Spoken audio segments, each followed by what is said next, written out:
le regard intérieur. Des artistes qui créent des choses, on essaie de comprendre ce qu'ils ressentent à l'intérieur. Tout, chaque tableau, ça représente moi-même. Et du coup, c'est moi, c'est ma vie, c'est cette femme en moi qui a été oubliée, qui a été opprimée pendant des années. Oui, il y a beaucoup de tristesse dans mes tableaux, mais j'aime pas vraiment représenter beaucoup ce tristesse, mais il y a une envie de dépasser de cette tristesse et de colère dans mes tableaux. J'ai envie de dépasser, de me libérer de ces émotions qui m'a fait souffrir ou qui m'a coincé quelque part. Je suis toujours présente dans les tableaux. C'est un moment présent que je suis en train transformer, je suis en train de réorganiser tous mes pensées, je suis en train de vivre autre chose alors que le passé est là, alors que c'est autre moi est là toujours. On dirait qu'elle me surveille, qu'elle est témoin ou que...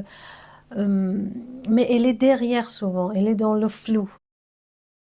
Moi, je viens d'une culture que les couleurs sont très vivantes, très vives au quotidien.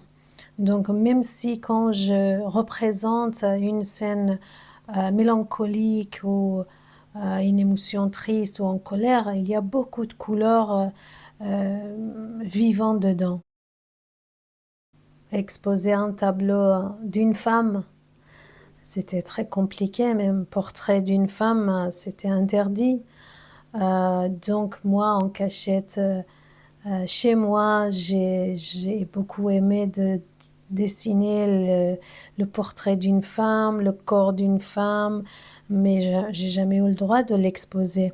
Aujourd'hui, je vois qu'elle est très présente parce que je crois toutes ces années que cette femme était opprimée, cachée, là, elle est en train de renaître.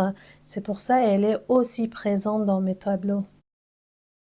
Elle regarde et est en train d'explorer tout ce qu'elle avait oublié pendant longtemps. Et comme on remarque qu'il y a beaucoup les yeux fermés.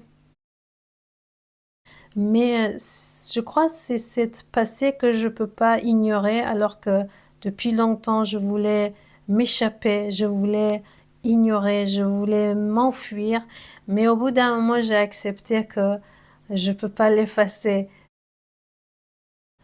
Rebelle comme avant, mais dans d'autres dimensions, dans d'autres euh, contextes.